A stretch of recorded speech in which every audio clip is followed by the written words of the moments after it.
to Unfiltered Vision.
Good morning and welcome to Unfiltered Vision News, bringing you the news unfiltered Monday through Friday, 7 to 9 a.m. Eastern. My name is Dr. Ashaki Noni Nichols, and I will be your host. Thank you so much for joining us here on this wonderful Monday morning. It is now March 30th. Can you guys believe we've gone through March? Like it was just February. it was just the end of February, and it is already the end of the month. It's going to be April 1st on Wednesday. There's so many big things happening this week. So I will definitely do my best to keep you informed. But with that, let's start off with our Kids Corner. He faces a challenge that makes him nervous. It's his first time presenting in front of the class. Alex walks to the front, his heart pounding. The class is watching, but he remembers something important. The night before, his mom reminded him, "It's okay to be nervous. Just do your best and remember, you've got this." As Alex begins, his hands shake, but he takes a deep breath just like his mom told him. Whoops, Alex made a small mistake. He could feel his face turning red, but he didn't stop. Alex takes a deep breath and keeps going. The more he speaks, the better he feels. Finally, he finishes. His heart still races, but now it's with pride, not fear. The teacher smiles and says, "Great job, Alex. You faced your fear and you did it." That night, Alex feels proud. He learned that facing challenges head-on helps build confidence. No matter how big or small the challenge, facing it will always make you stronger. You've got this too.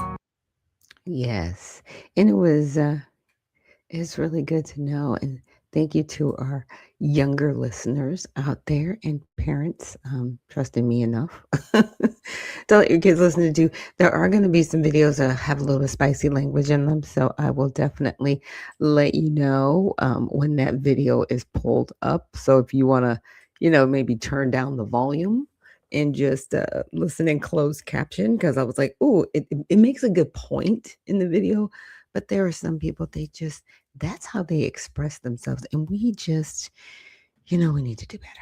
We need to do better. And prayer is good. Prayer is good. There's actually been some different people I've prayed about, just like taming the tongue. And I've noticed that things have changed in them. So I was just trying to pull up how to honor God with our body, and the document does not want to pull up, but I don't want to do it several times and then my computer lock up. All right, let's see if you pull up now.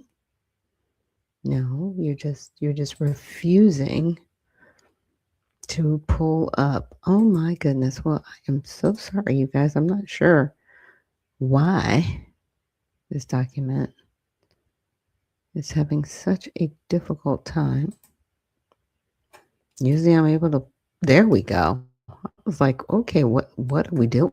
The double click action, this one was not happening. It was like, we will not open. Absolutely not. But you know what? We're going to take the time out because this is important. And this is something, if you are new here to Unfiltered Vision News, that we do every morning. We go into a prayer or at least some type of affirmation just to set our hearts and our minds right before we get into the news. And so let me share my screen with you guys. So we're going to honor God with our bodies. So God, please guard our mind and our thoughts. God, help me to fix my thoughts on what is true and honorable and right and pure and lovely and admirable. So I will think about things that are excellent and worthy of praise. God, please protect our ears and help us listen to your voice. God, help me to be quick to listen, slow to speak, and slow to become angry. God, please protect my eyes from sin's damage. God, I make a covenant with my eyes not to look lustfully. God, please speak life over my mouth. God, set a guard over my mouth. Lord, keep watch over the doors of my lips. God, please help my hands to serve generously. God, help me to do good to everyone and especially to those who belong to our family in the faith. God, please help us with our reproductive organs and help us to honor you, God, with purity. God, help me to honor you with my body. And God, please protect our feet and help us walk along your path. God, let your word be a lamp for my feet and a light on my path. And so, amen. And just looking forward to getting into the news this morning. Good morning, Spud McKenzie. Thank you so much this morning. And someone's asking, do I have any tattoos? No, I'm kind of like with Kim Kardashian on that one. You're not going to put a bumper sticker on a Bentley. Plus, unfortunately, my skin keloids, so I can't get tattoos. Maybe that's a good thing. But yeah, nah, not tattoo person. I don't know. It's just I don't know. I how should I say? I appreciate people that have them. Some look good. Some of them I'm like, okay, that's your thing, you know. But yeah, I'm not a tattoo enthusiast. I should say that. Some my children, I think two of them have tattoos. Yeah, the baby, she's not done the tattoo thing yet, as far as I know. She might have one, and she just didn't tell me. But they're grown, so that's their business, and they just share with their mom as they like. Okay, so with that, let's get into one of the top areas I wanted to cover. I actually had it on stage and I brought it back down. But yesterday, I got to participate with the Georgia Black Republican Council. And what we had was a Republican candidate forum. So we hosted, because I am a part of the Georgia Black Republican Council. I'm not a Republican, I'm an independent, but they have allowed me to be a part of the council and help with legislative matters within the state. So the lieutenant governor candidates and the governor candidates came out to speak in front of Republicans, independents, and Democrats. So it wasn't just a echo chamber conversation. And I so appreciated it. The best thing that I liked about it, you guys, there was no booty twerking. There was no there was there really wasn't a lot of music. We did someone did do a beautiful rendition of the Star Spangled Banner, but that was it. It wasn't disrespectful, and it was so wonderful because that's something that doesn't happen in the Black community. Typically, what happens in the Black community, for those of you that may not know, or some of you that may know, and we're going, yeah, we get it. They're very disrespectful. It's what was it? No voting, no bucking. That was something that the Democrats did, and then Vice President Harris, she brought that young woman. Gosh, I can see her face, but yeah, and she was twerking and Megan the Stallion. Yeah, I think that's who it was. And it was like, wow, this is gross. This is gross because you don't do it to any other demographic but Black people. Just expecting. Oh, and then James Clyburn, he has his fish fries because that's what you do for Black people and just tell them. vote for us, even though we're not going to do anything for you. Yes, and shout out to Camilla Moore, Dr. Camilla Moore, for being one of the moderators, and to Lisa and to Shelley Winters for also being moderators during the questioning and answering from the candidates. So we had Lieutenant Governor Burt Jones, who was there. Um, Candidate Clark Dean, he was also there, and the candidate Kenneth Yeager, he was also there. Let me see if I can make this a little bit bigger for you guys so you can see their faces. As you can see, somebody gives us fan clubs. So the current lieutenant governor, he's running for governor, Clark Dean, and Kenneth Yeager. These three gentlemen took the time out of their Sunday to show up because they know it's important to talk to voters and at least let the voters know where they stand on the issues that do affect us at the state level, and also explaining what things they can and cannot do, right, at the state level that should be done at the local level, at the county level, and also at the city level. But there were three that decided it wasn't important and they didn't show up. And that was Rick Jackson, who I think he canceled like a day or two ahead of time. And our current Attorney General of the state, Chris Carp, he didn't show up, and I'm not sure why he didn't show up. And then Secretary Brad Raffensperger, he decided 2 minutes before he was supposed to be there, he just wasn't showing up. And Burt Jones, he laid it down. He was like, you know what? If they don't respect, well, it wasn't Burt Jones. I'm sorry, just trying to remember who said what. But it was Dr. Camilla Moore. She said, oh, and Shelley Winters also. If they didn't respect us enough to show up, don't vote for them. They don't count. And their voices don't matter because you had the opportunity to come and speak to us, to address us, and you chose not to. You chose to, at the last minute, because this has been promoted for a good, I would say, good 3 weeks at least. Yeah. We started promoting this at the beginning of March. So they had ample time to prepare, to make sure they got there early, and they decided no. And we actually started late because we were waiting on some individuals to show up, and they decided at the last minute, not coming. But see, if this was any other audience, you'd have been there, and you would have been there early. So we know where you stand, we know who you are, and we know who we're not voting for. I don't care what kind of ads you put out, Rick Jackson, Chris Carr, and Brad Raffensperger. You're done. You're toast. You do not exist. At least not for my vote. But the three that did speak, Lieutenant Governor Burt Jones, Clark Dean, and Kenneth Yeager, they made it very difficult for me because I'm kind of already leaning towards one candidate. And I was like, yeah. But I was like, ooh, y'all are making it tough because they made a good argument of what they can do and what they bring to the table. And one thing I would like to see, no matter which one of them gets the nomination to run in November, what I would like to see is if that person wins successfully, if they would bring those other two candidates that did show up, add those two individuals to your cabinet because they made such a good team. It was so interesting to see their dynamics, their agreements, and respectful disagreements, and really just kind of see ideas unfold in front of you as they're trying to make themselves stand out as the candidate that you vote for. It was an amazing time.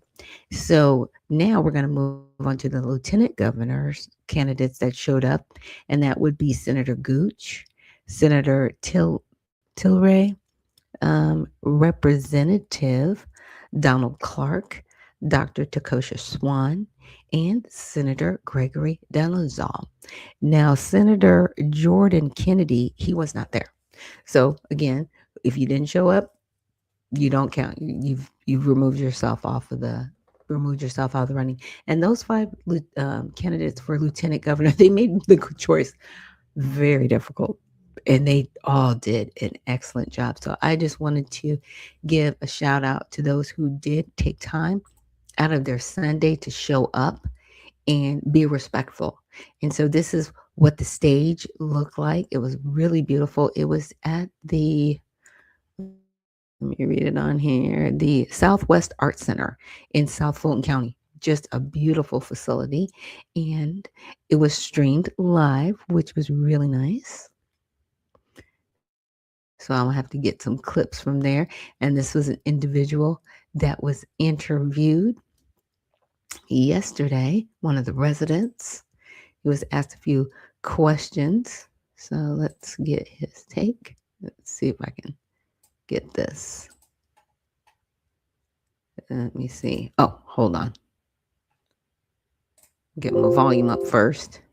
And tell me what you just told me. Absolutely. About this forum today. Yeah, absolutely. First of all, my name is Stephen Dingle. We're in my neighborhood. I live right around the corner from Southwest Art Center. We're in South Fulton, but this is the border of Southwest Atlanta as well. So I'm in Southwest Atlanta, but we're in South Fulton, Fulton County, and we're having a Republican gubernatorial and lieutenant gubernatorial candidate forum right here at Southwest Art Center in South Fulton, Georgia.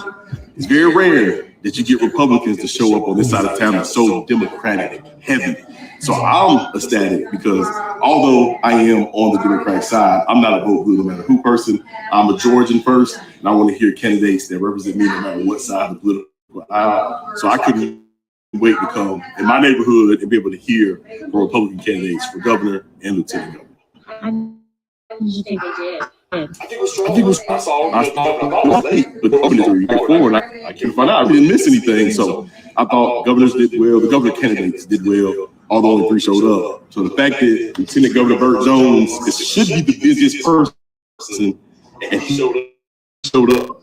The other candidates didn't. That says a lot in favor of Lieutenant and the current Lieutenant Governor candidates are now. And I think they're doing well. Okay. What do you think? What's the message for those that didn't show up?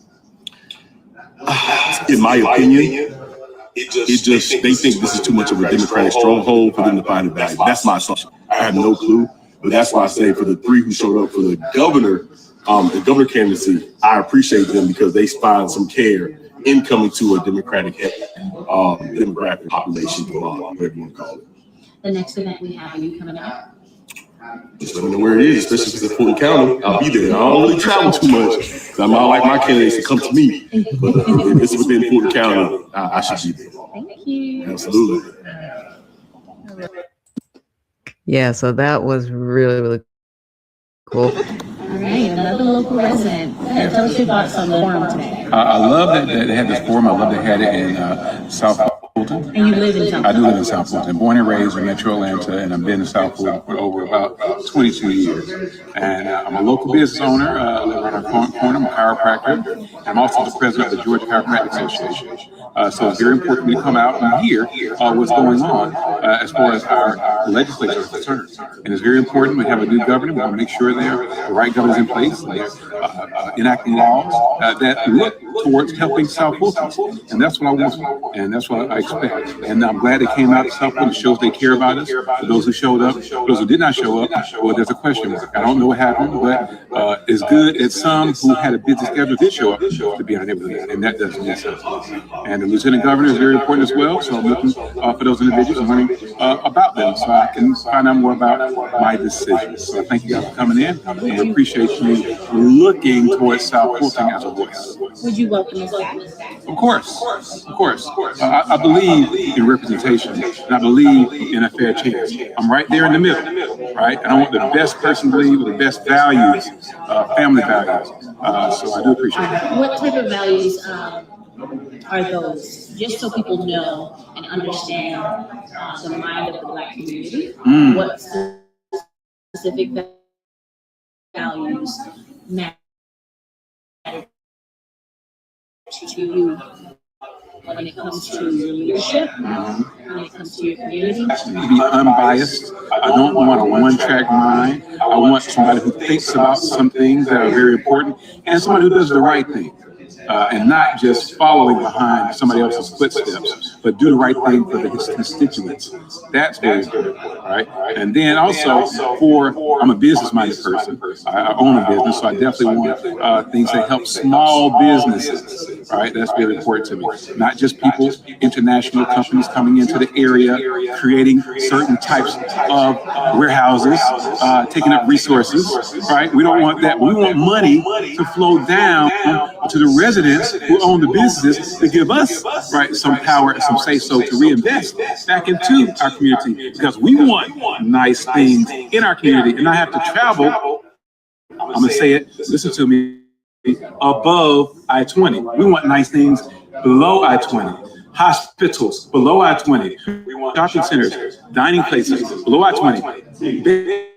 Better yet, I want schools where I don't have to spend money on private, right, school education. I want to be sound, to have a nice public school with nice resources and good grades and good stats, where I know they can get into the secondary education.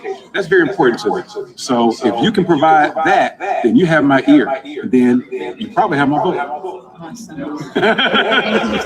Thank you. All right, another local resident. Yeah, so like I said, and this was the councilwoman, Natasha. Thank you so much, Natasha, for just being a gracious host. Natasha Williams Brown of South Fulton, and she is one of, like I said, she's a councilwoman from South Fulton, and she was there last night into the evening, because I think we stopped about a little around after 8 o'clock. But again, the reason why we started late is because we were trying to at least give the candidates the opportunity to get there to the facility, because sometimes people get late. Traffic in Georgia can be very interesting, and they decided not to show up. So it's on them. It's on them. It lets people know how important they are or are not, because who was there? Again, the lieutenant governor, Mr. Burt Jones, he was there. And the other thing, I know, not to toot his horn, but in the years that I've seen him be the lieutenant governor and seen what he's done, he works across both sides of the aisle. I've seen him host different events, especially his Black History event. He couldn't host it this year because he was running as a candidate for governor. But while he was serving as the lieutenant governor, he did a Black History Month celebration where he invited everybody, independents, Republicans, Democrats, and it was an evening for everybody to come together and meet and mingle and have, maybe good or difficult conversations in a meaningful way. And he's been able to do that. And a lot of people, I think they missed that part about Burt Jones. And that's something I respect. And the other two candidates that are running for governor, Clark Dean and Kenneth Yeager, they're very respectable too. So definitely check them out. So let me see. I wanted to check and see if we had any comments. Nope, no new comments. All right. But thank you guys for joining me here on Unfiltered Vision News. And the next bit of news we're going to get into is an update. Let me see. Let me check my schedule. You guys know how I have my wonderful show notes and how I kind of try to live by the show notes. Why? Because it keeps us organized as a show. Because it's just me. It's me and you. And we are, as they like to say, Marky Mark and the Funky Bunch. Yes. Okay. So we are going to get to our first video from Promethean and get an update. Meeting, President Trump issued a warning to NATO and to the entire transatlantic order. Listen carefully. That's why I'm so disappointed in NATO, because this was a test for NATO. This was a test. You can help us. You don't have to, but if you don't do that, we're going to remember. Just remember this in a number of months from now. Remember my statements. They have an expression, a great expression. Never forget. Never forget. Never forget. That is not a complaint. That is a verdict, and not just on NATO. That is a verdict on the entire system that has run the global economy for the last 40 years. The media says the Iran war has alienated Trump's coalition, trashed his economic agenda, and handed our enemies a gift. They're wrong. The Iran war is not mainly a Middle East story. It is a financial story. The systematic, deliberate decapitation of the British imperial financial system, and it happened this week. I'm Barbara Boyd. I've tracked the imperial great game for decades, and I'm going to show you exactly how it's being dismantled. And here's what we're covering. First, what really happened at the G7 meeting this week and why it's a funeral for a dead order. Second, how the United States just seized control of global energy and replaced the City of London in the process. And third, the coming meeting with China and a shared tradition that the British Empire spent 150 years trying to bury. Let's dig in. But first, like and share this video. It increases our reach on YouTube. Let's be clear about what the Iran war actually is before we talk about the G7. For 2 decades, Washington tried every combination of sanctions and diplomacy to stop the Islamic Republic's nuclear advance. Iran moved from zero enrichment to 60%, enough for multiple nuclear weapons. Its missile stockpile grew and spread to proxies from Lebanon to Iraq to Yemen.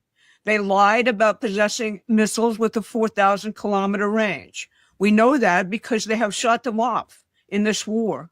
The old approach failed totally. Trump's answer was different.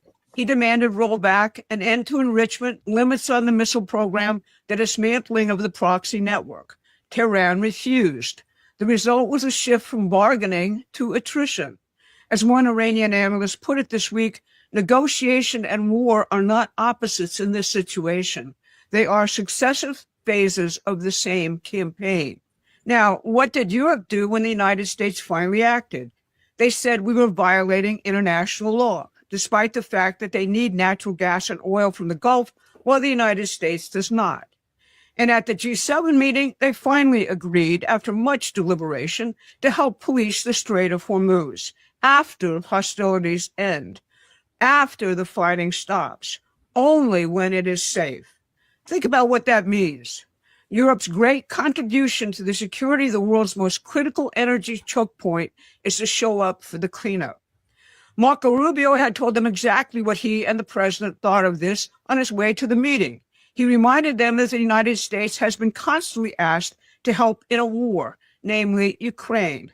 And when the United States has a need, he said, they didn't get positive responses. And then Friday, at the Saudi Investment Forum in Florida, President Trump delivered the final verdict.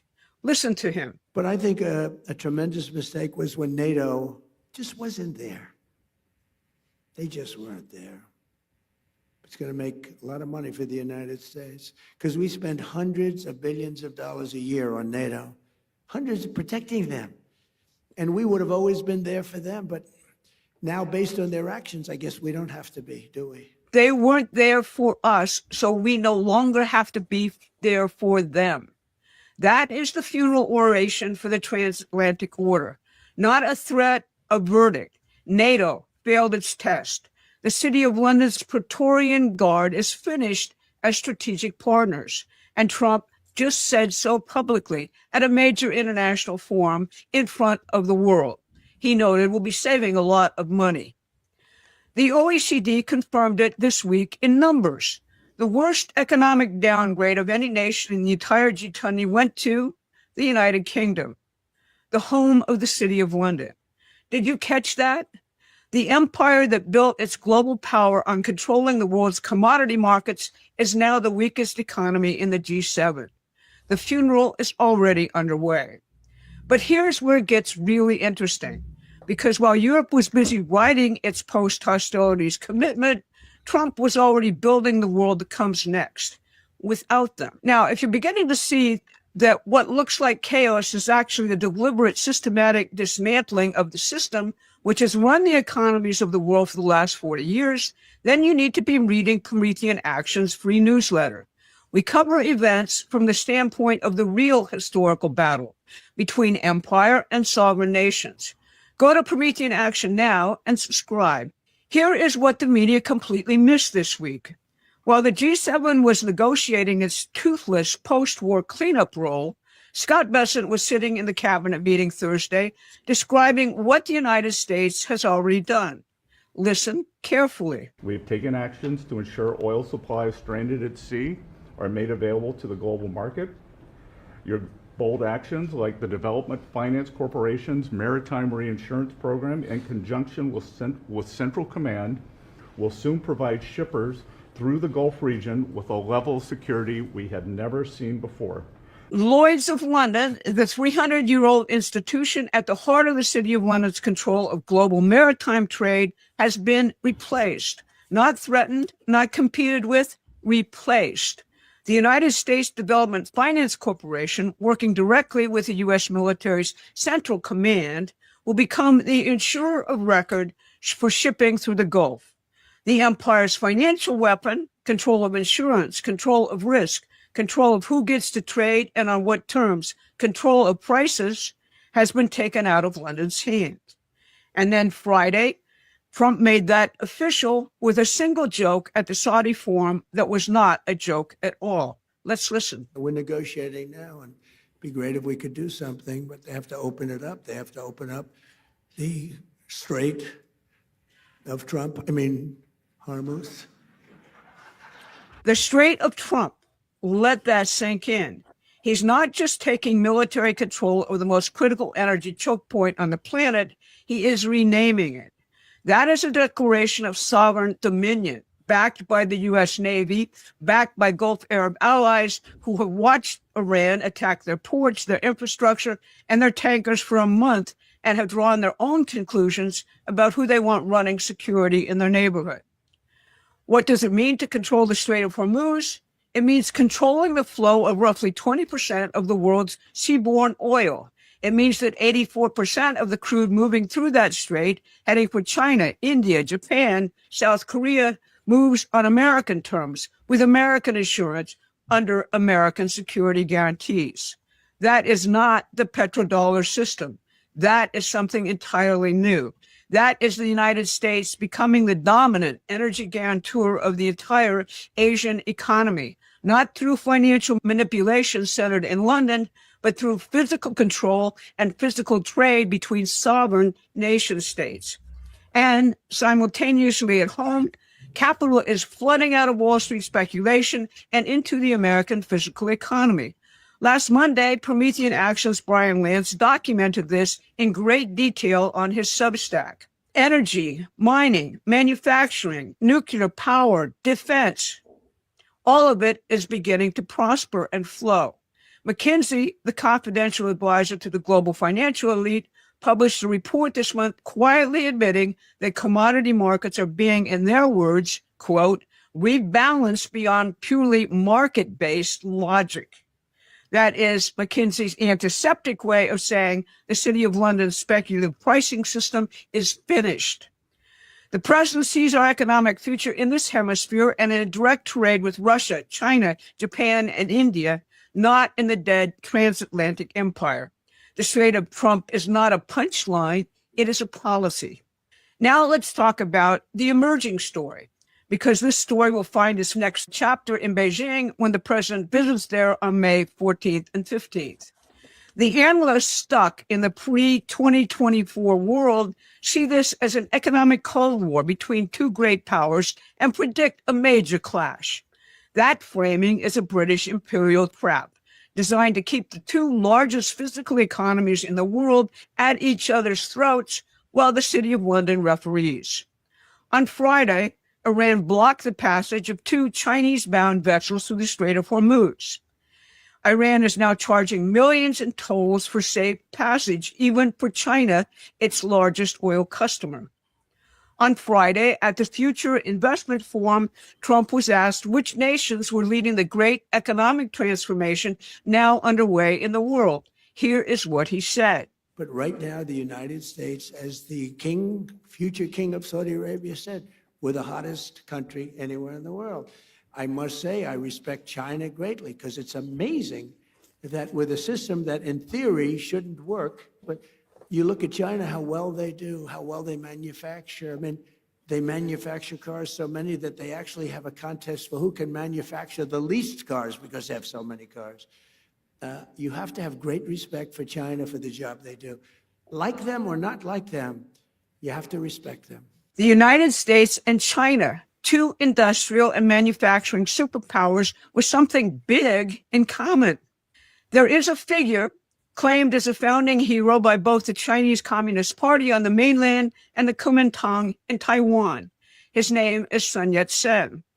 Sun Yat-sen was an American system economist.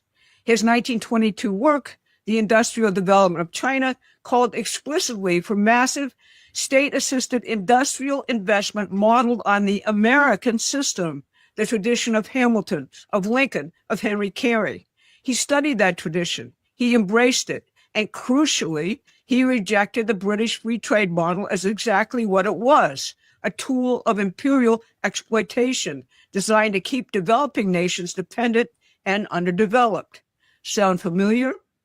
Trump recognizes that both nations can claim a shared tradition going back over a century. The British imperial system spent 150 years trying to keep America and China from recognizing this common ground. What you are watching this week, the Strait of Trump, the Besant insurance program, the G7 funeral, is that recognition beginning to dawn. Donald Trump told the Saudi investment forum that America is not bound by old rules, that we invent the future by gathering the best minds and talents and letting them create.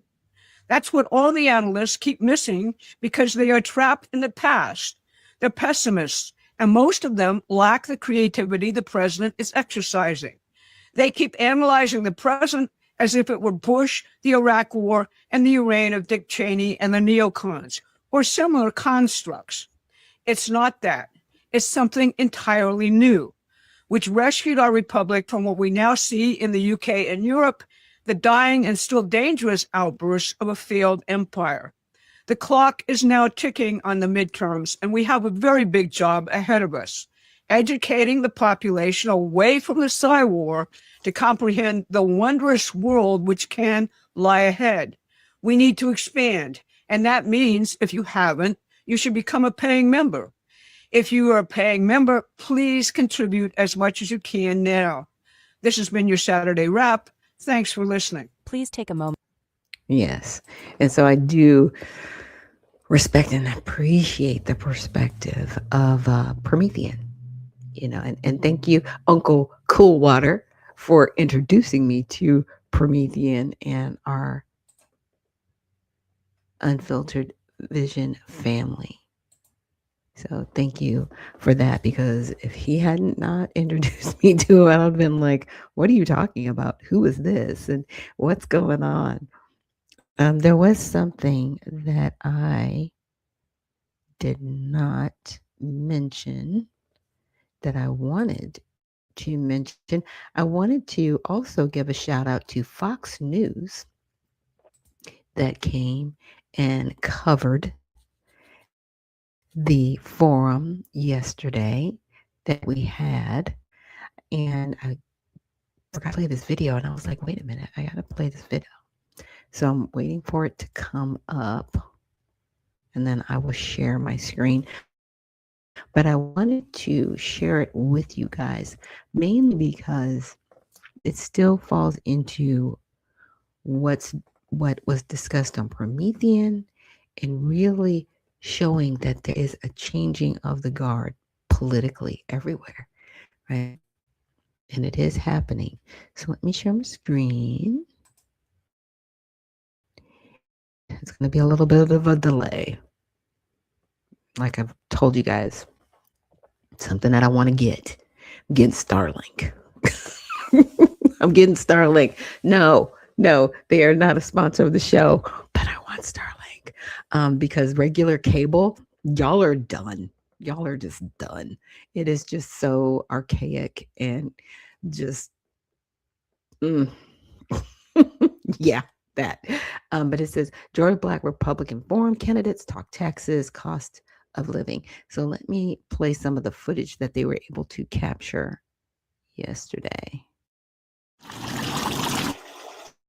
Of course, I got a commercial. Of course I do. I'm not going to put you guys through that. All right. Okay. Forum in South Fulton. All GOP candidates were invited, but we showed up. Fox 5's Tara Jabbour is live now in South Fulton. Tara, what happened? Yeah, Christopher, that's right. We heard from 3 of the Republican candidates for governor here at the Arts Center in South Fulton. If you take a look behind me, you can see the lieutenant governor is still here talking with voters. Right now, they're actually hearing from those who are candidates for lieutenant governor. Now, the candidates discussed several issues this afternoon, including economic development, healthcare, education, and income tax. Each candidate got 4 minutes to answer every question. Let's take a listen now to what each candidate had to say about education. Not every public school system is perfect for your child. And when you have a situation where the child is in either a failing school system or that child has a different way of learning, whether it's learning disability or dyslexia or whatever it might be, then the parents also have the ability to get on the education that fits them best. What we have to do is expand opportunities for early learning so that things are ready to learn. I just want to happen this year, so I was going to say, if you're not going to take a pay cut to get that to the teachers, then we'll find you upstairs. So, it's empowering teachers to teach these kids and parent these kids what they need. Now, the primary is on May 19th. Coming up later tonight, hear more from those 3 candidates, plus what voters think about the forum. Reporting live in South Fulton, Tara Jabbour, Fox 5 News. And we look forward to hearing more about. Yeah, and so I just wanted to make sure that I played that for you guys and that you saw, like, yes, it was an actual forum. And again, a lot of times, it is difficult to get individuals to come to an event and to show up. Trust me, I'm a president of the United States, and trying to get people to come and do a debate, sometimes those that schedule for their candidates, their campaign team, they might be like, well, this isn't as important. It's all important. Every vote counts. And that is one thing that I do appreciate about Burt Jones. If he is physically able to get there, he's there. I mean, I've seen that man all over Georgia and signs all over Georgia. And when I say all over Georgia, I mean, I was driving through some rural parts of Georgia and I was like, okay, go ahead, Mr. Jones. And, and to the other candidates that I wasn't aware of, Mr. Clark Dean and Mr. Kenneth Yeager, thank you so much for showing up as well, because we got to hear from you. And those are the things that are very, very important. And now we're going to get into our next article. Again, I just wanted to point that out to you guys. So let's get into what was happening with election integrity and where the Democrats are standing. Sorry for the delay. Oh my goodness. This is crazy. Come on. Committee. Congressman, it's great to have you. Right now with everything going on, we love talking to our members of Congress, getting to the bottom of all of this. As you heard from those ridiculous clips there, Democrats don't appear willing to budge on anything. So will you be forced to pass ICE funding through a budget reconciliation? Well, tell me, you'd hope that the Democrats would stop the hyperbolic fear-mongering. And how about loving your country more than you hate Donald Trump? That's a start. We're at war, and they're talking about playing with a political football, and they're being performative over homeland security of all things at this time. It really smacks of, just really kind of runaway adolescent behavior. Certainly. Congressman, this is a little bit of a curveball, but I think you can handle it with your assigned committees. And I also snooped on your Twitter account a little bit, so I know you have some interest in this. Listen, we heard this week This is the second military base that's been swarmed with drones. This was in Louisiana. I believe it was Barksdale Air Force Base. This comes after, I guess we learned that the El Paso airport was shut down because that we had used a laser device that helps with drones, and it kind of caused some disturbance there. Different federal administrations trying to figure out what was going on. Are we equipped in this country right now, or do we need to do more either through our military or other agencies to combat drones? I mean, it really feels like this is something that's a powder keg about to blow up on us. Yeah, we have to remain ever vigilant. When you have technology improving at this rapid of rate, I mean, look at how wars are being fought now. Nobody would have predicted just a few years ago the way, you're not, the safest place you would have been on a battlefield was in the main battle tank, and now that's the last place you'd want to be. Yeah. And now the front lines have flip-flopped in Ukraine. You have the drones on the front lines and the personnel behind them, and then kind of a no man's land. So we need to remain ever vigilant. And yes, that does keep, I'm on the House Intel Committee. Many things keep me up at night. One of them is a drone attack, because we have to, it's almost like a Cold War of technology with offense and defense. Congressman Lisa Booth here. I want to shift gears a little bit and ask you about the Save America Act. Isn't it dead at this point? I mean, there's been some talk about potentially getting it done through reconciliation, but even Senator Mike Lee says that that's virtually impossible because of a little thing called the Byrd Rule. So is it dead? You know what? It's a great question. How about this? And beyond honesty, let's go frank and candid. Yeah, it's dead. You know why it's dead? Because the Senate Republicans don't have the will to pass it. I hate to say that because I want to work with the Senate. We have to when we're in control of both chambers. But they have to have the will. They got 53 members. They could have done a walking filibuster. They didn't. And you know what? I'm not going to blame Leader Thune. He didn't have the votes, and that is really a shame. Well, I appreciate your honesty. Yeah, I agree with that 100%. Let me weigh in here. Kevin Corke with you, Congressman. So I want to piggyback on something Lisa just asked you. So if Senate Republicans refuse to make this happen, and as you said, the leader over there, John Thune, doesn't have the votes, what is the recourse? I've been watching Mike Lee, and I understand it's the other side of the chamber. I understand that. But I'm just curious because I think a lot of people are frustrated, quite frankly. They're saying to me, and I'm sure to you too, what has to happen in order to ensure election integrity?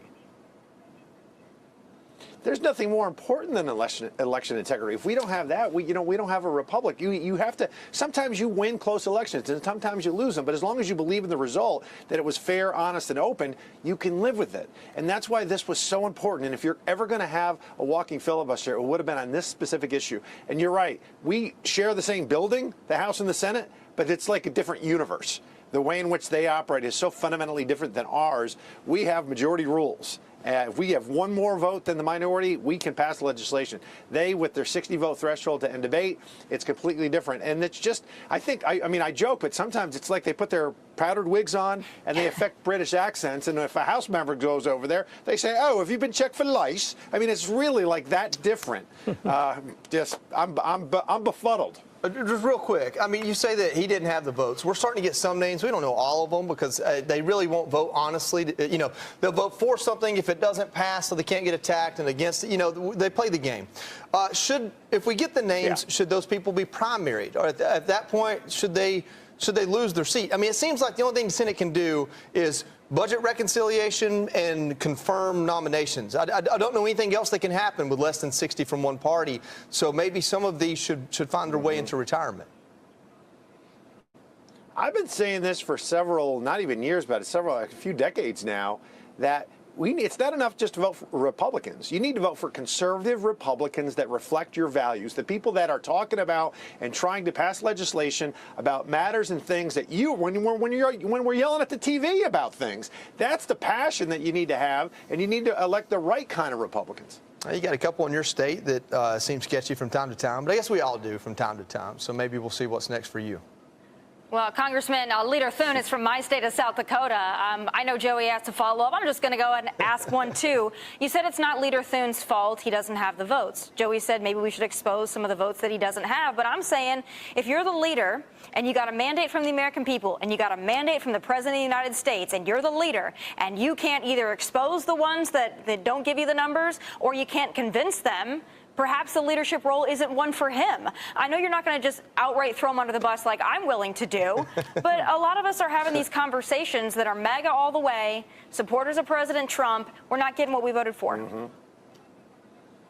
Now, listen, I think it's fair to say that just tell us what your position is. I mean, what are you going to hide behind a curtain? No elected official. I don't care if I was on a city council all the way up to the president of the United States. Tell me your position on important matters. Don't hide behind parliamentary maneuvers and your gobbledygook words, stuff like that. Are you for it or not? Because the Save America Act is real simple. Prove you're an American citizen, then you can vote. I mean, my goodness. I saw that Elizabeth Banks, who's from my hometown of Pittsfield, Massachusetts, cut something about how the Save America Act would make it impossible for women that have changed their name like her to a professional name because her name was Elizabeth Mitchell. Come on now. That is just, again, hyperbolic fear-mongering. This is basic. It makes sense. And common sense, the only thing wrong with it is it's not common, apparently. And weakness has become a defining characteristic of the Republicans in the Senate, most of them anyway. It's not weakness. What it is people say the things that they need to say to get into office, and then they don't do the job when they get there. Let's just be frank. Let's just be real. Let's just keep it 100. I hope everybody out there, I hope the echo is better. I was told the echo in the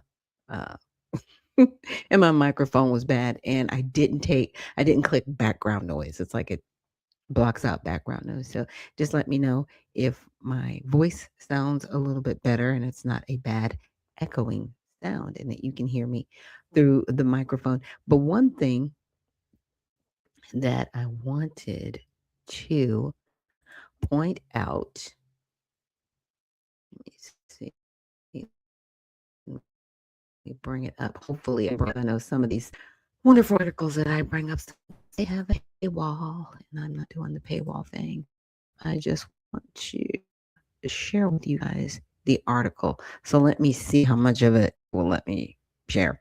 But there was an article from The Guardian, and it says Democrats, there are 10 demands to rein in ICE, and this is the full list of proposed reforms. Because I was trying to figure out, because again, they're not telling us who's doing what, who's saying what. Like they said, they're not pointing out the people that aren't voting to pass this. Now we know, unfortunately, they're playing games with our lives, right? They're saying, okay, if you don't give us what we want and you don't change what ICE is doing, we are not going to vote this way. Here's the deal.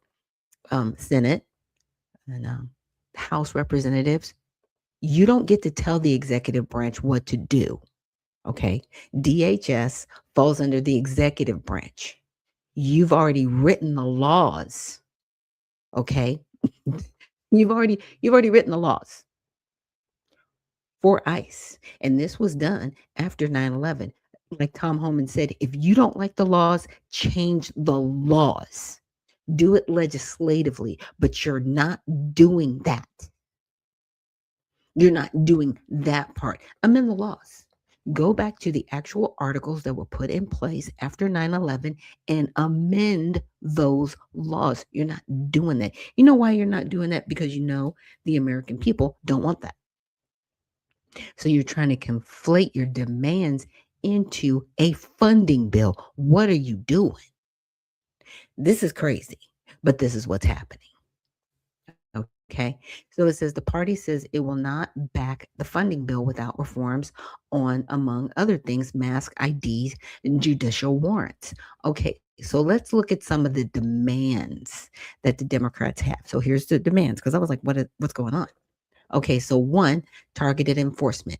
DHS officers cannot enter private property without a judicial warrant. So that means they want all of these deportations orders that have already been filed. They want ICE to then get a judicial warrant to go after these people. They already have the warrant. Like, what are we talking about?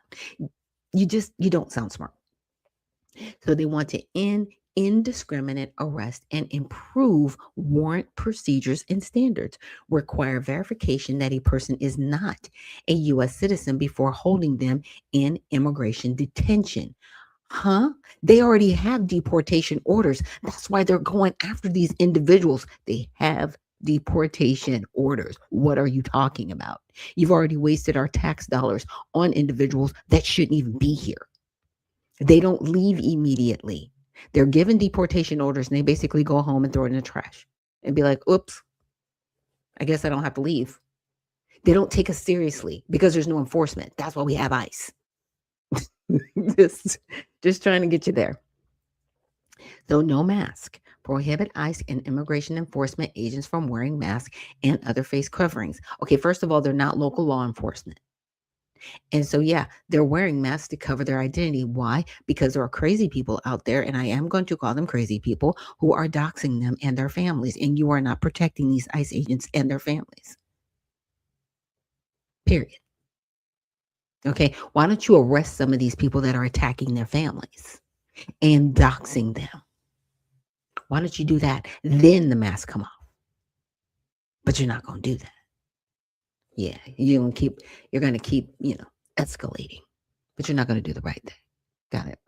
So require ID. Require DH officers conducting immigration enforcement to display their agency, unique ID number, and last name. Require them to verbalize their ID number and last name if asked. They don't have to do that. They're not police officers. And you've made that painfully clear. You're not the police. You can't arrest anyone. They're not there to arrest people because that's not their job. It is their job to go after people that have expanded their deportation orders and they need to leave. That's the only reason we have them. If people got their deportation orders and left, we wouldn't even be here right now. It would be completely unnecessary. We are here because there are people that get orders to deport and they will not leave the country. First of all, it does say ICE on their bulletproof vest. Doesn't say police, it says ICE. Okay. Do they have a unique ID number? No. I think in some cases it gives some type of name, maybe not. And if it doesn't, okay, they're not police officers. They don't have to identify themselves because it says ICE on their bulletproof vest. What are we talking about? Protect sensitive locations. What? Prohibit funds from being used to conduct enforcement near sensitive locations, okay, including medical facilities, schools, childcare facilities, churches, polling places, courts, etc. First of all, they're in the courts because these people will not leave the country. They're there and they take them and they get them and they book it down and they're out of here. Right? They are absolutely should be allowed in the courts. Polling places? What are you talking about? Are they voting in our elections? Because you said they weren't voting in our elections. So what are we talking about? You won't pass the SAVE Act either. What are we talking about? See, right now you're giving up the game. That just gave up the game. It really did. Stop racial profiling. Prohibit DHS officers from conducting stops, questioning, and searches based on an individual's presence at certain locations, their job, their spoken language and accent, or their race or ethnicity. First of all, they can only have ethnicity. They can't have race. Black people are not being messed. Black American Negroes are not being messed with when it comes to ICE. We're just not. Unless we interfere with their job, which we still not doing. Okay. Then some are, I won't say it, we're all not seeing videos. But anyway, really, you don't get to play the race game. I'm gonna keep saying that. And yeah, if somebody doesn't speak English, obviously they shouldn't be here. Because one thing, naturalized people, not asylum seekers, not refugees, naturalized individuals have to be able to speak English fluently. They have to be able to read and write and speak it, period. Or they do not get naturalized as a part of the process. They have every right to follow up in an area where they have gone to detain someone else. Yes, show me your passport. Because a lot of these passports that they've come across are illegal passports. Yeah, they're forgeries. We all know you just want the bodies so that Democrats can increase their numbers in the House. We all know what you're doing. And, excuse me, we already know what you've done. And we're tired of it. All right. Uphold use of force standards. Place into law a reasonable use of force policy. Expand training and require certification of officers. In the case of an incident, the officer must be removed from the field until an investigation is concluded. They're not officers, they are federal agents. By the way, get your linguistics right.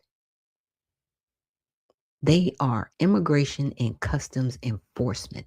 They work for the federal government. They are federal agents. There is a difference. Stop conflating the two. We already know you want to defund officers and defang them for either doing their jobs. You know, in New York, they were getting snowballs thrown at them. Who does that? Who does that? Well, we saw it on camera. They have no respect for law.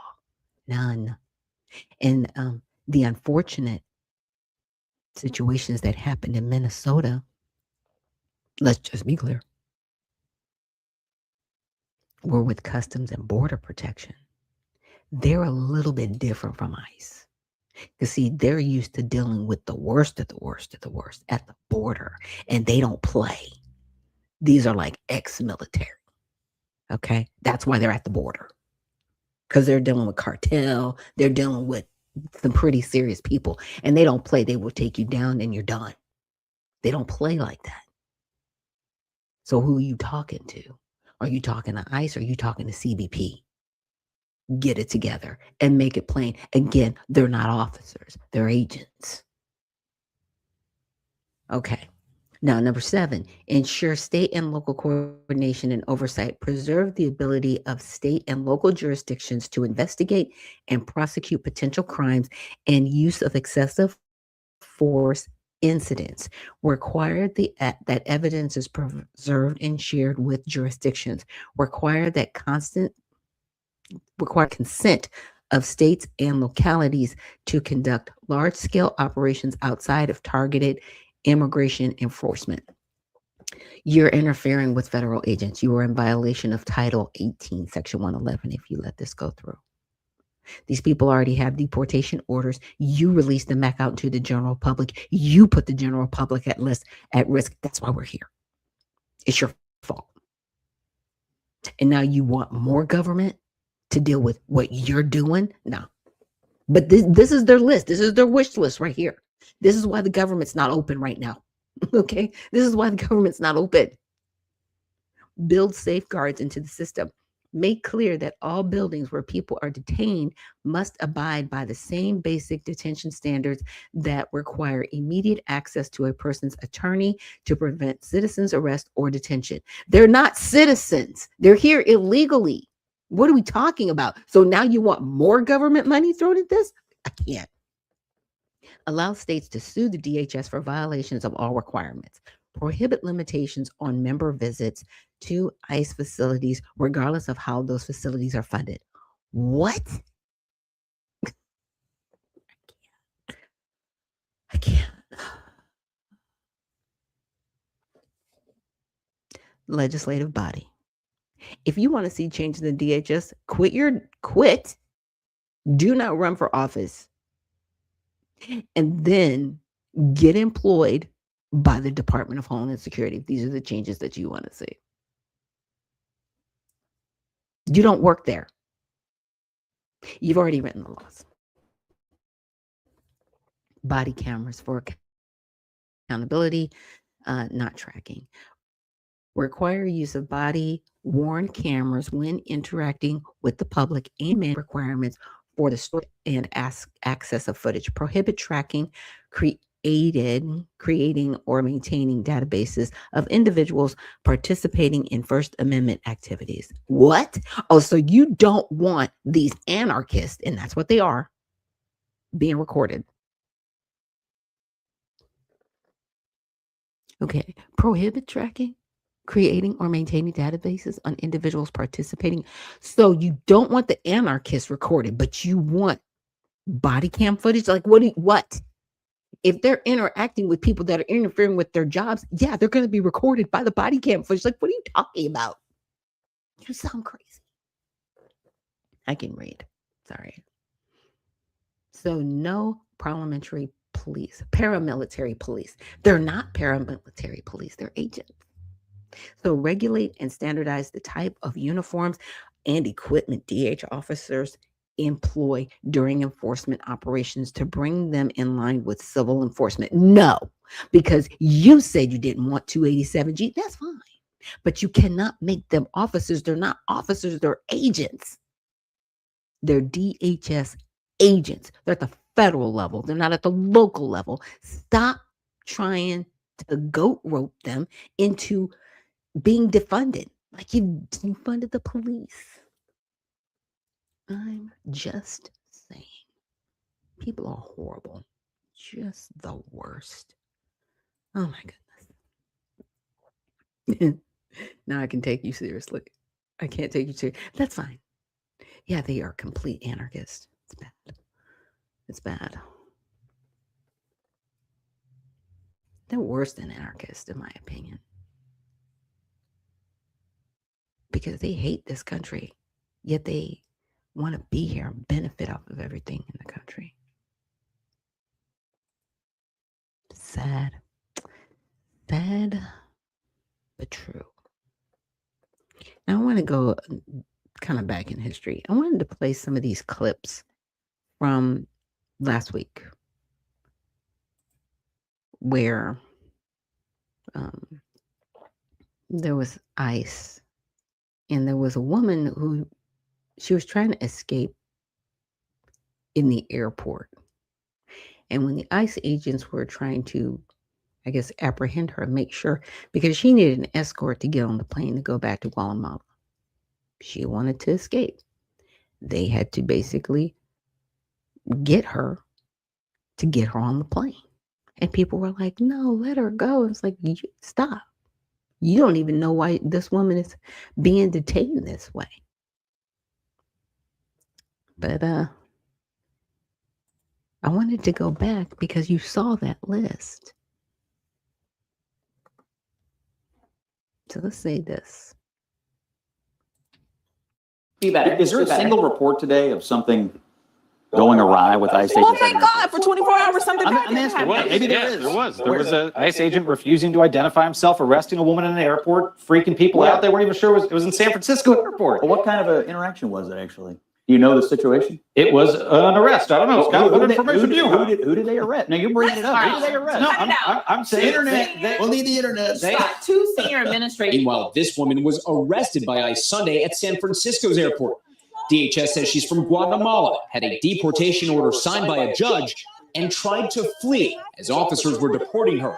DHS saying the incident was unrelated to efforts to help TSA. Is there a single report today of something? Okay. So it was unrelated to TSA. She had deportation orders. She's refusing to leave. What is I supposed to let her do? Just get away? She already had deportation orders to leave and she's refusing to leave. Like, what needs to be done? You don't belong here. Now, they were sending her back to her home country. They weren't shipping her to El Salvador. See, in my opinion, these people shouldn't be put on commercial airlines. They should be taken to a military installation or they should be flown out from the deportation centers. So you don't even have to go through this. Put them on a plane and send them back home. Period. Period.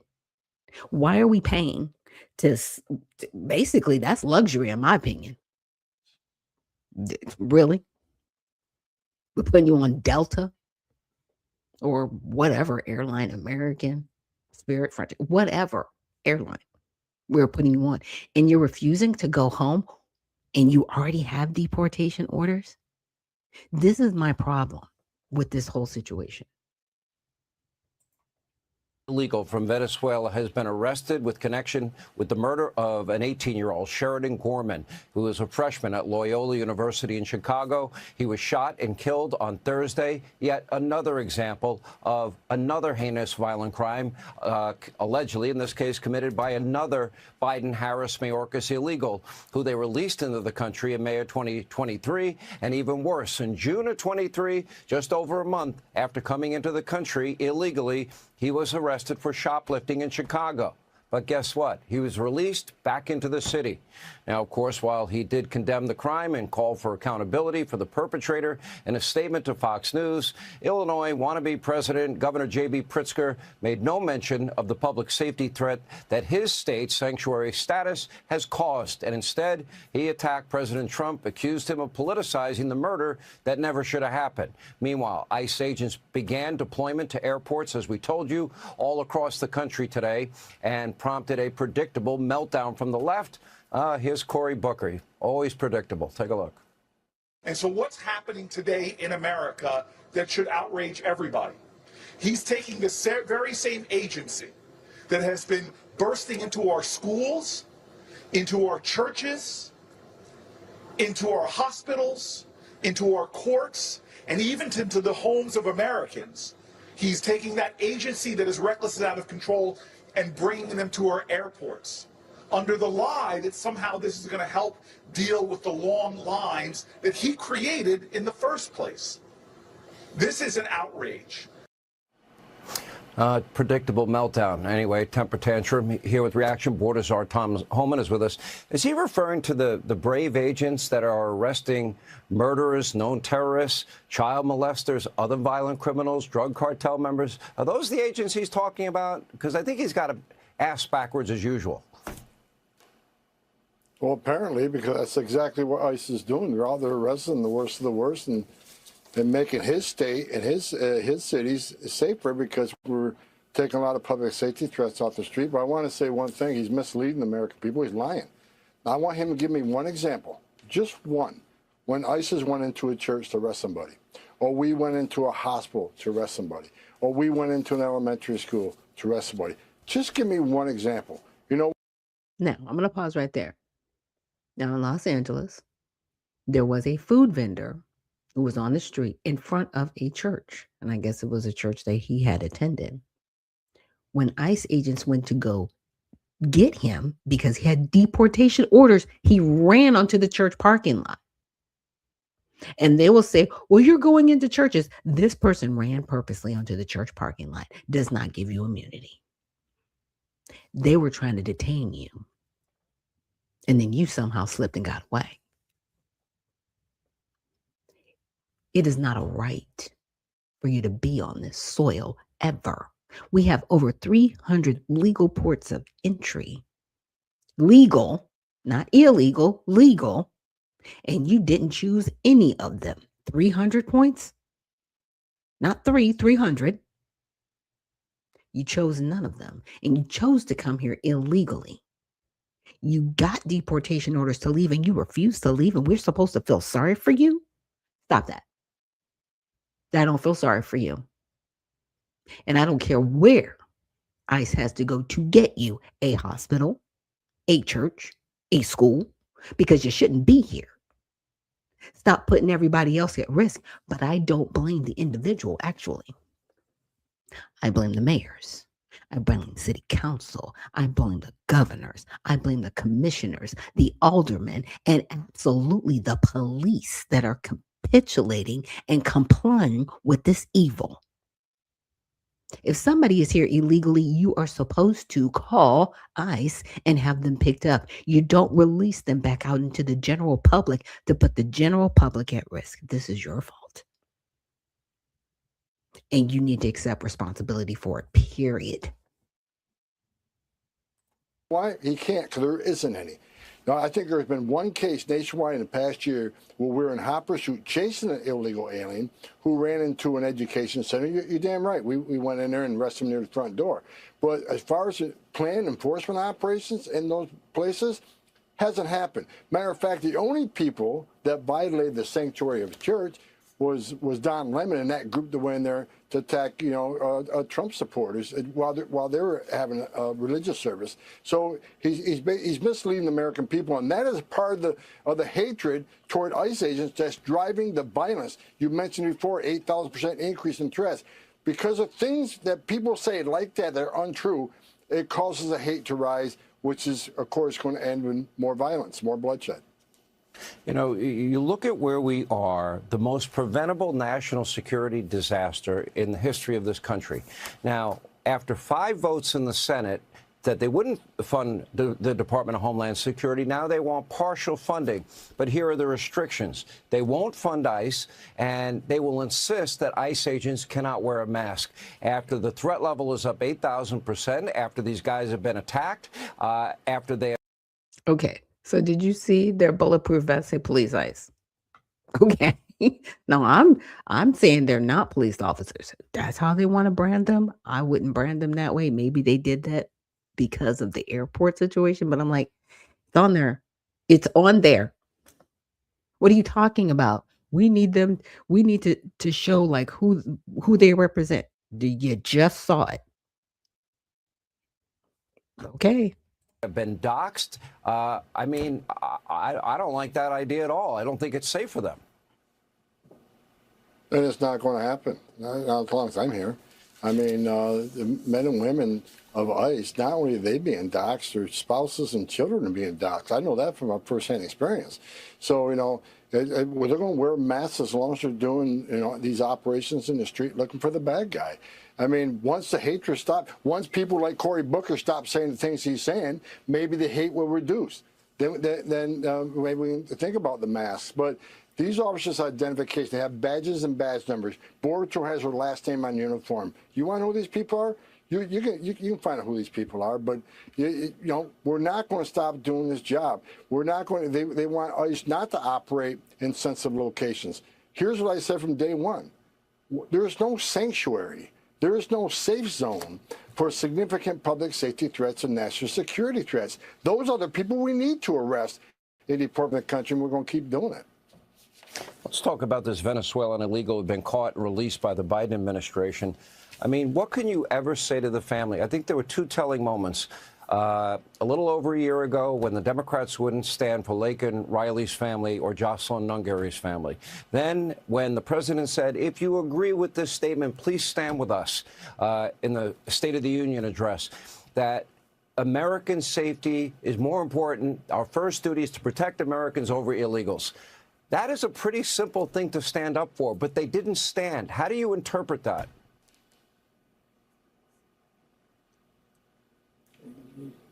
They hate Trump more than they love their communities. They hate Trump more than they take the safety and security of our communities.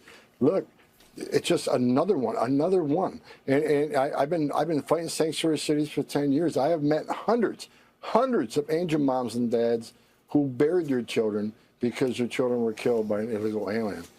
And I can't tell you how many young women just in the past couple of years would be alive today. Whether it's Rachel Moran or whether it's, Laken Riley, whether it's just young lady. If they would simply just work with ICE, if their law enforcement would work with ICE when they arrest illegal aliens for crimes, we could save countless lives in this country. I don't understand it. I don't get it. DHS funding is interconnected. The president is correct. To the SAVE Act. What does the SAVE Act require? Proof of citizenship and voter ID. Why would any elected official be against that? You need voter ID to get into their convention every 4 years.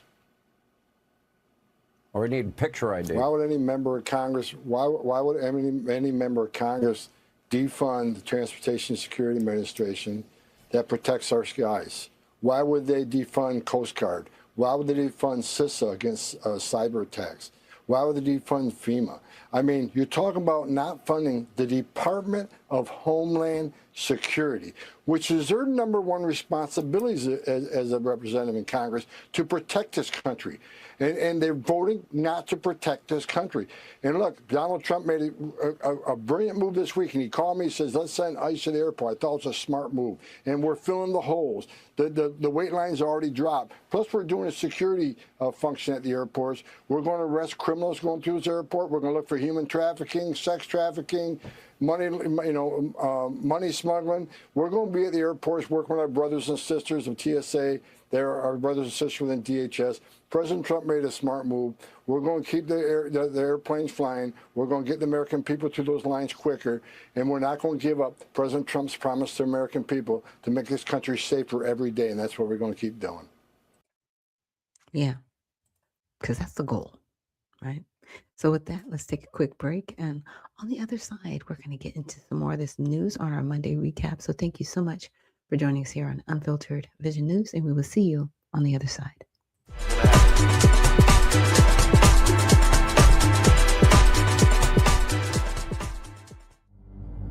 A life empowered is closer than you think. We're all looking for a better way. Reimagine what's next with a new sense of exuberance. Why not power on like you mean it?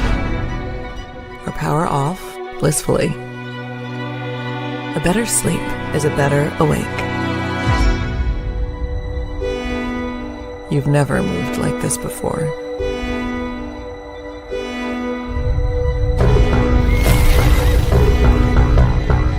With the energy nature intended. Imagine reprogramming the way you look at the speed of science.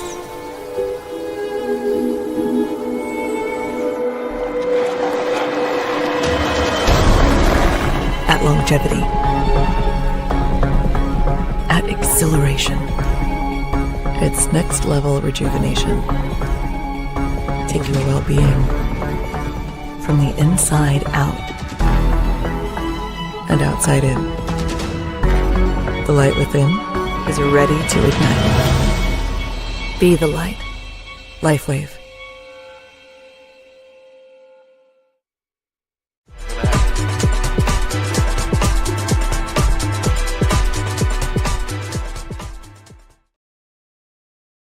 And we are back. Thank you so much for joining me here on Unfiltered Vision News, bringing you the news unfiltered Monday through Friday, 7 to 9 a.m. Eastern.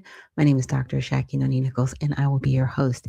And I wanted to bring up a little bit of research that I did in Grok regarding just the Democrats and what their proposal were for ICE. And I asked a question, and it let me know, and it says, can you point out the changes Democrats want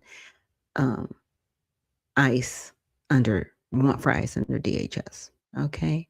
And right down here, it says there were more progressive positions. So a subset of Democrats, especially progressives, have gone further. They introduced bills like the Melt ICE Act to defund or end certain immigration detention and enforcement functions under DHS, redirecting funds elsewhere. Calls to abolish ICE outright or dismantle border DHS elements, reviving a 2018 era rhetoric in response to enforcement surges. This remains a minority among party leadership, but appears in primaries and among figures like Representative Delia Ramirez. Additional proposals for civil damages lawsuits against agents for rights violations, limits on cooperation with local law enforcement, ending programs like 287G. Now, for context and nuances, these pushes contrast with prior Democratic approaches under the Biden administration, which emphasized shifting ICE priorities towards national security, public safety threats over broad interior enforcement, right? Deprioritizing nonviolent or long-term residents, which means people that are here illegally, don't focus on them. Focus on the other individuals that are doing crimes, but they're not even focused on them either, in my opinion, because people would still be alive today if they had been deported, right? So the current demands arise in a different political environment involving funding, leverage, and specific operational complaints. Not all Democrats uniformly support defunding. Many leadership statements pair reforms with continued or even increased funding for DHS components. Now, I wanted to come down here and I said, can you find the legislation that put ICE in place and what the duties and limitations are? So ICE was put in place in 2002, okay? And was put into public law under 107-296, signed into law by President George W. Bush on November 25th, 2002, and effective March 1st, 2003. So this has been well over 20 years, well over 2 decades that they've been in place. It's 2026, 23 years, okay? The act created the Department of Homeland Security in the largest U.S. government reorganization since the Department of Defense was formed.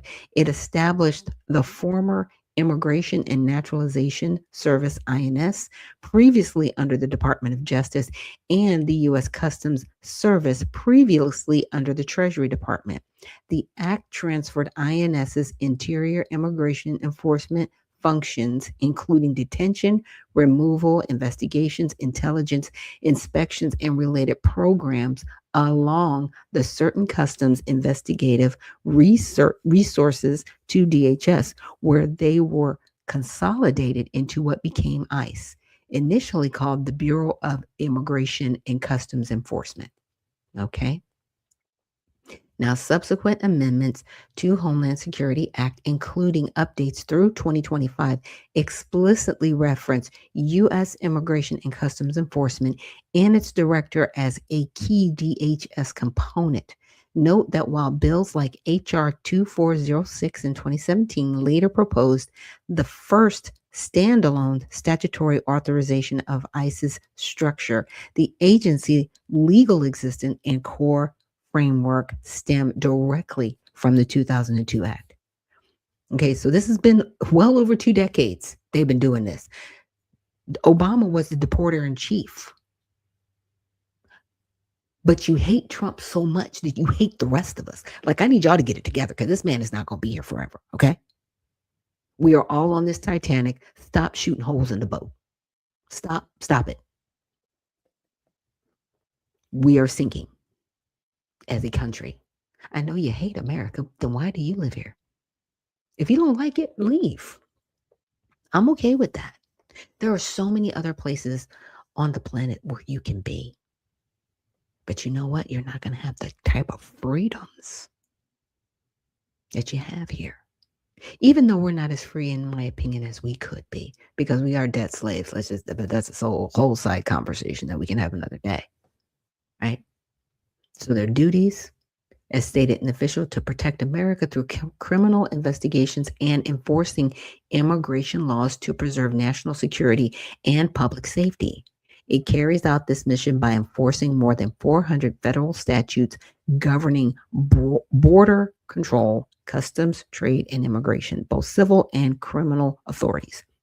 So they're covering that. Now, limitations on ICE's authority. ICE powers are not unlimited.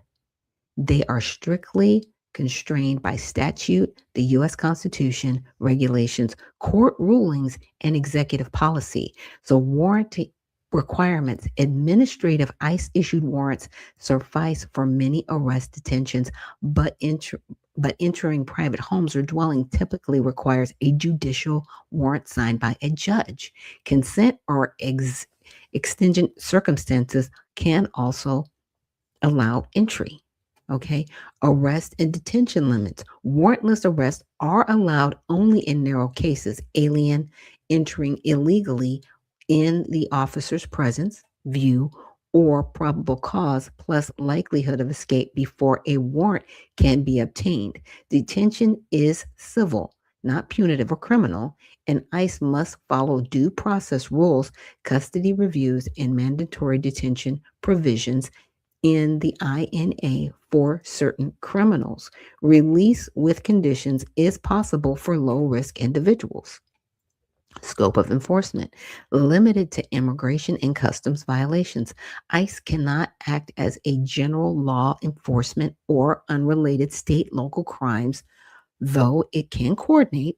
Actions must tie back to federal statutes under its jurisdiction, mainly meaning if they have deportation orders, ICE can go after them. Plain and simple, short and sweet. That's it. That's what they can do. But they can't just run around picking people up. And that's how it's being portrayed. Governors, mayors, why are you telling your officers, release these people back out into the general public? You're putting the general public at risk, not ICE. Let's just be clear. These people are detained, and you're supposed to call ICE when you have them detained, and you're not doing that. That's called throwing a rock and hiding your hand. Sorry. Constitutional and policy constraints subject to Fourth Amendment and search and seizures, Fifth Amendment due process, use of force guidelines, and anti-profiling rules.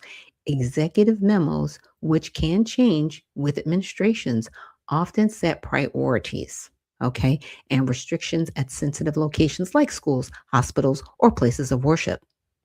So what are we talking about, Cory Booker? This is already in place. What are you talking about? Oversight. Actions are subject to judicial law, DHS Inspector General, congressional oversight, and civil rights laws. ICE officers must complete specific training. Violations can lead to internal discipline or lawsuits. Stuff is already in here. It's already handled. What are you talking about?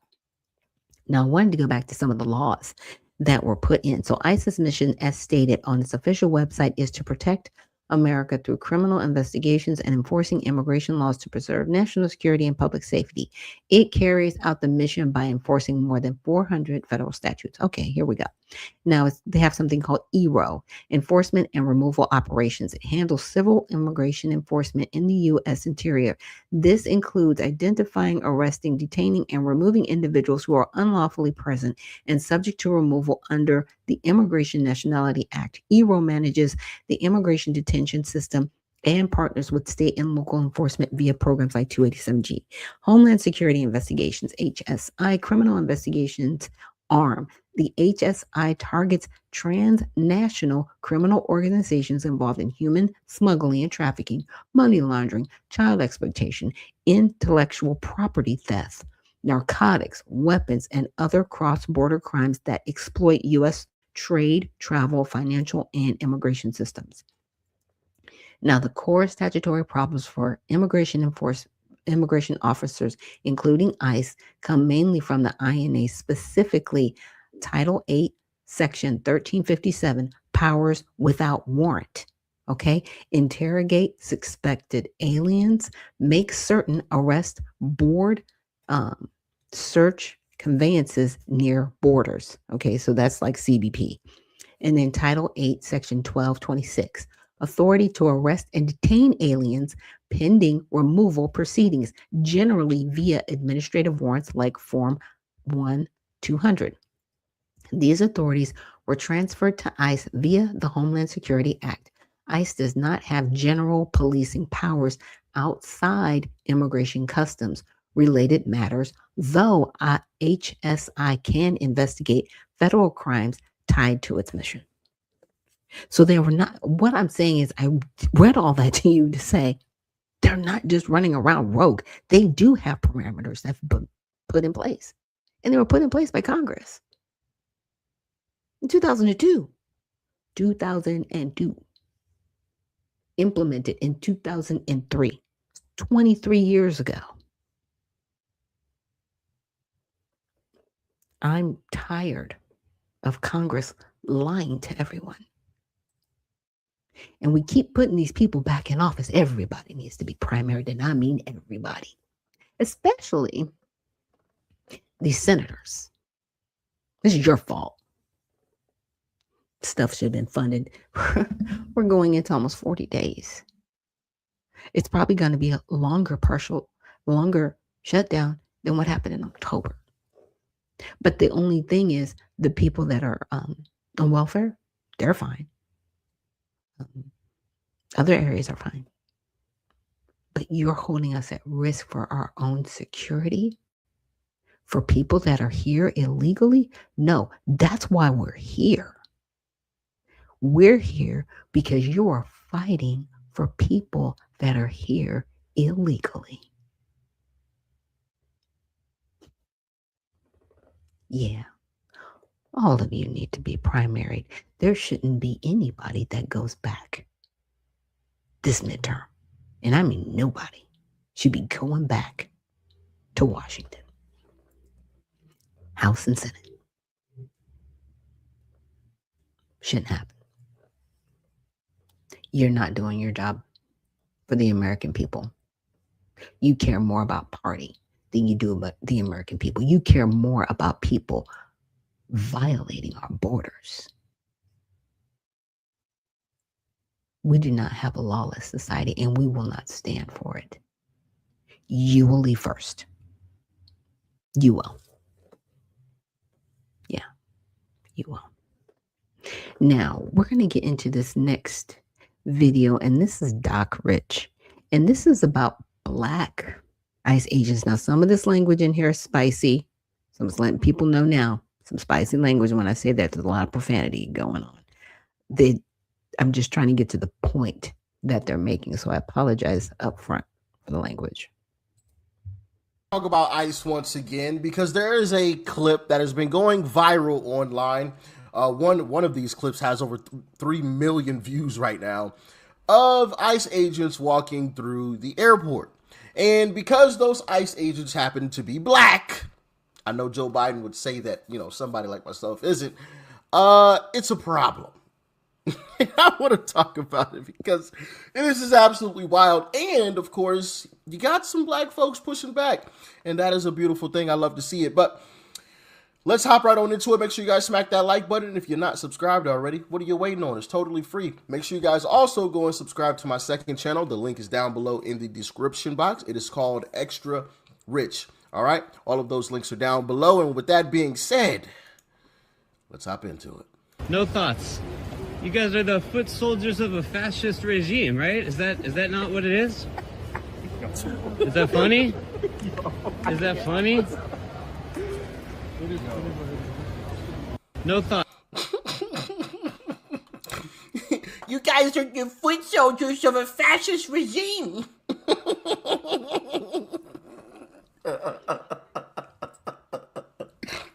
Bro, some of the stuff that comes out of these leftist mouths is just absolutely bonkers.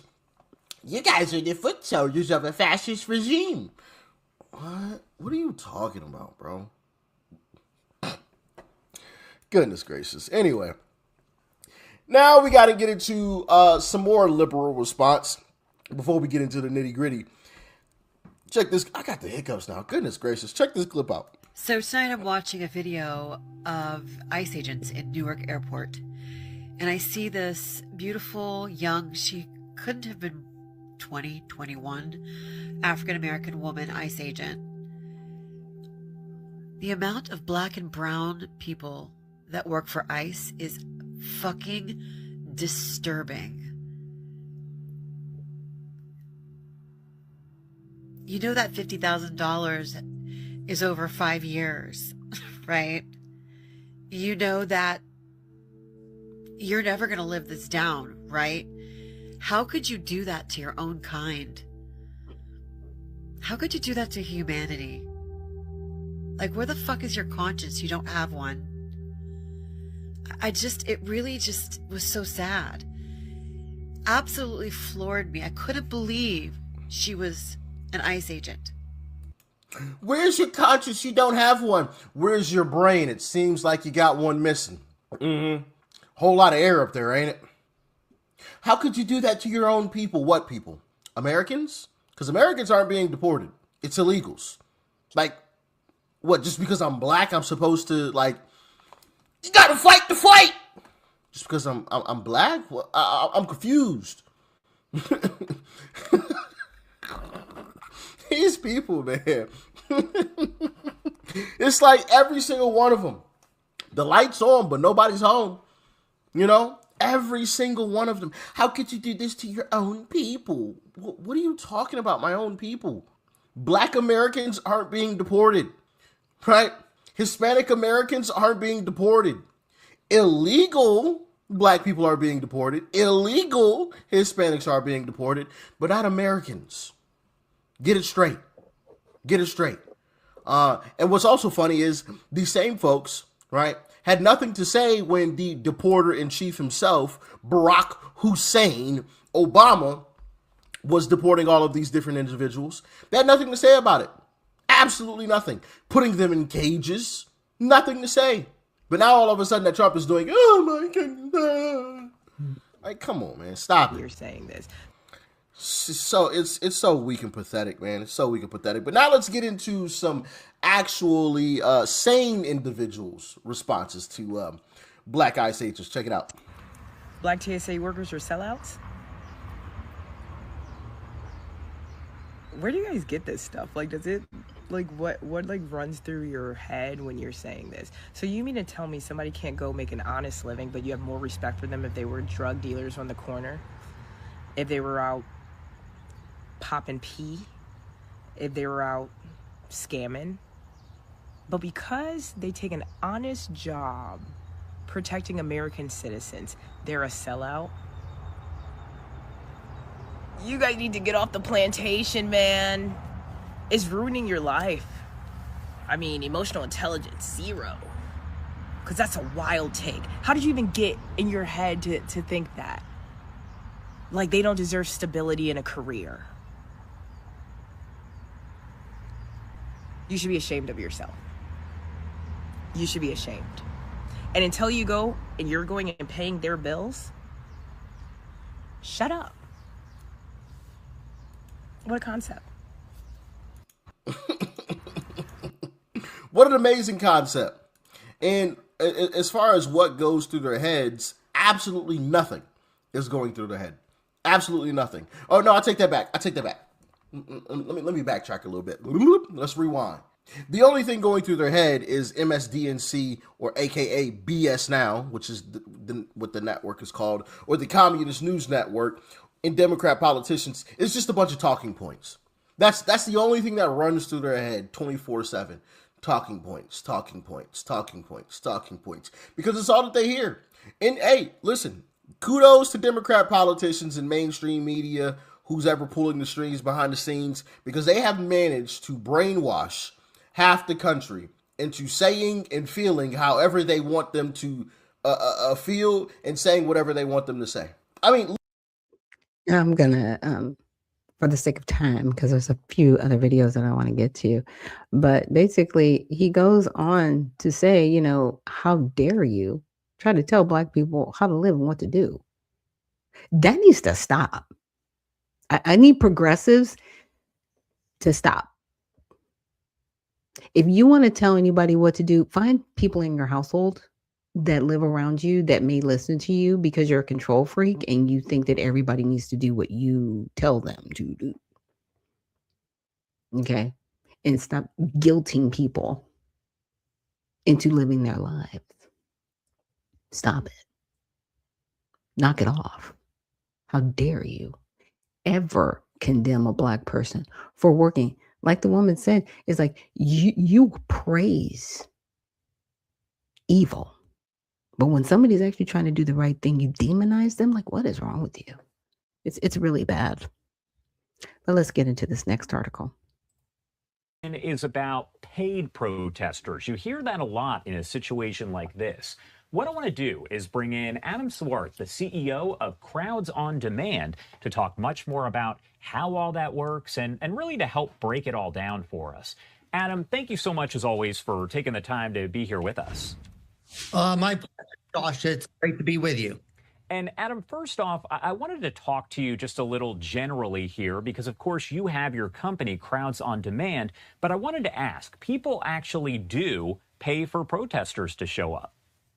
That's correct, right? And there's a lawful legal use of paid protesters, just like paid lawyers or paid other kind of advocates. And provided that they are abiding by all laws, you know, they're not blocking roads without a permit, they are not, engaged in violence or vandalism. It's a completely legal practice. And in my view, it's actually an ethical practice. It's a way of bringing attention to an issue to compensate people to show up. That's what Crowds on Demand does. Now, when it comes into paying people to do something that is unlawful, that is unacceptable, of course, and that is something that needs to be taken seriously.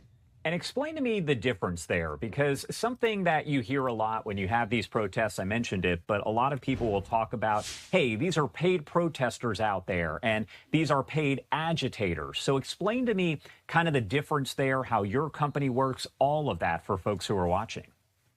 Well, first off, I think that both sides, right and left, love to sort of accuse the other side of being compensated as if to delegitimize the other side, right? Like even the term astroturf, right? It comes from the idea that people on my side are genuine, people on your side are not. So I think there's a little bit of a finger pointing, finger wagging going on there where people want to try to delegitimize the other side. But when it comes to agitators, right, that's a whole different class. Agitators are people who are actually there, sometimes paid, sometimes actually these are basically pirates. They're there to loot. As crazy as that might seem, they see opportunities for chaos with large-scale demonstrations, and they come in to create chaos either for fun or to actually make money off of it in some sort of criminal activity, capitalizing off chaos. And that obviously is completely unlawful,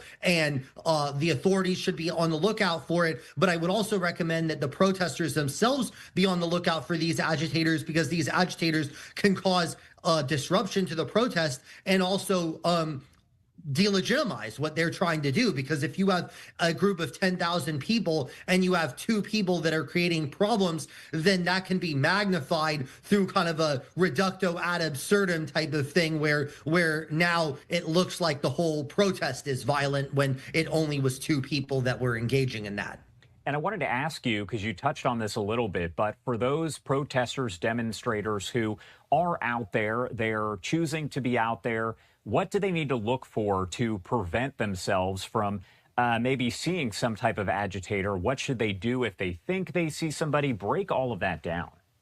Well, number one, it's very important to recognize, and most of these rallies are lawful, permitted, peaceful First Amendment expressions. So if you are out there expressing your peaceful First Amendment right, you should be on the lookout for people who aren't doing that for your own safety. So if you see people who are talking about creating trouble, who are look like they are creating trouble, right? If they are armed and are looking to create chaos and are trying to instigate something with the police, my recommendation is at very minimum, you get away from them, right? Because that is going to pose a security risk from yourself, either from them or from whatever happens with the authorities. But my recommendation to protest groups and to the authorities, by the way, Josh, is to establish like a red phone, like the White House to the Kremlin, right? To stop nuclear war. We need to do the same thing with authorities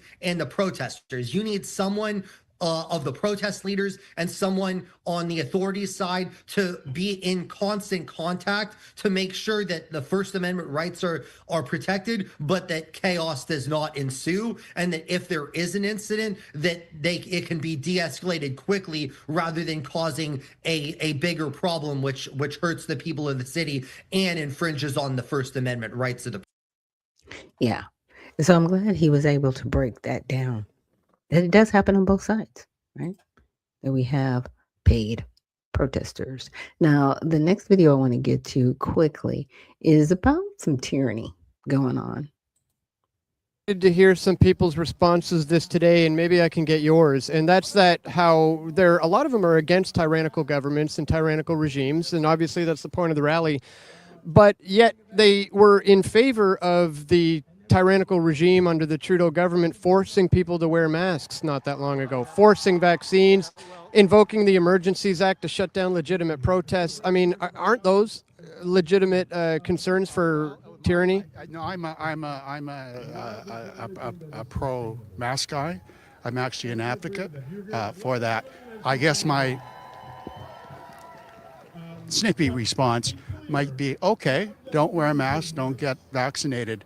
And in our public health care system, if you get sick, don't knock on our door, because we're a team, and sometimes you've got to do things to get everybody across the finish line, even if that's carry them in a wheelchair.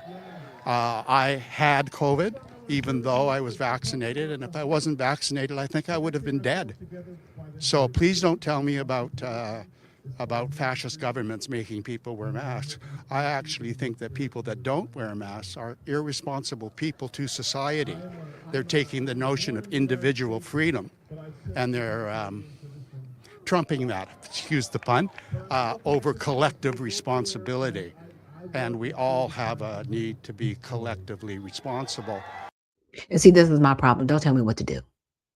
Don't tell me in one breath I have freedom. And in another breath, like, you have to do this. No, I don't. I'm going to do anything you say. And then you're going to say, if you get sick, you're not going to help me?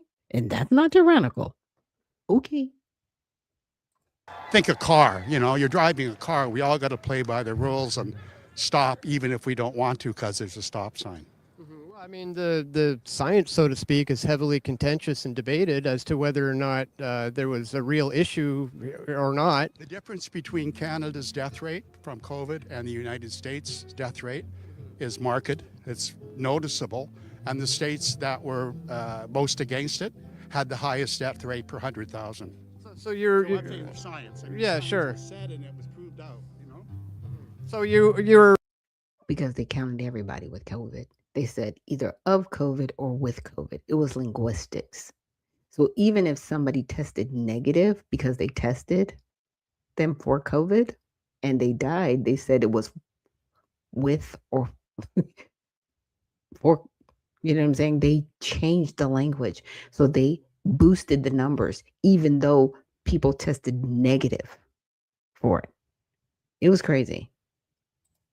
not in favor of tyrannical regimes forcing people to against their will, but when it comes to masking, you're okay with it. I don't think that it's a tyrannical regime. I think the government of Canada, given people were losing their jobs if they wouldn't, get a vaccine. People were dying because they didn't get vaccines. I think death. No, they weren't. Not everybody was dying, and that's why I need people to stop lying. Because yes, people live and die every day, but they kept saying people either died with COVID or of COVID. It was very, very sleight of hand. And if you listen to them carefully, they admitted what they were doing. And what they were doing was very wrong. And then I wanted to get to this last video that happened in Ohio at a No Kings protest. My name is Rita Abdullahi. I am a state representative. However, I am of the people, and I run for office to fight for the people. That's why I'm most honored to be out here and not in there with you all here, and not in that big house that continues to go against the people's will. This country was founded on the idea that no one is above people. Yet today we have people who think they are kings, who think they are better than us because they have more money, because they got lucky enough to get power. They have to do terrible things on power. They think they own us. Do they own us? No! Do they own us? No! Do they own us? No! And we will fight back. Yes or no? Are we going to fight back? Yes! Are we going to say ICE out of our communities? No more terrorism. No more. My family came here. I was a refugee child. I came here when I was 2 years old. My family fled war to come to this country to seek a better life. And that's exactly what we're going to do as immigrants and as people from this country. Everybody just wants a better life. And we want to fight for that better life because everyone deserves that better life. Everyone deserves that better life. And everyone deserves Yeah. Here's my problem with that, man. You're fighting for people that are here illegally. That's a problem. You're not fighting for people to be here legally. In all that rhetoric that was spouted, you were championing illegal criminal activity. Yes, you are a criminal if you come over here illegally. I'm sick and tired of people saying it's civil, it's not criminal. It's criminal because you came over here illegally. It's in the word. And it needs to stop. So with that is our Monday recap. Tomorrow we will be back for Tell It All Tuesday. So thank you so much for joining me here on Unfiltered Vision News. And remember, stay well, stay focused, and stay unfiltered. We'll see you in the next one.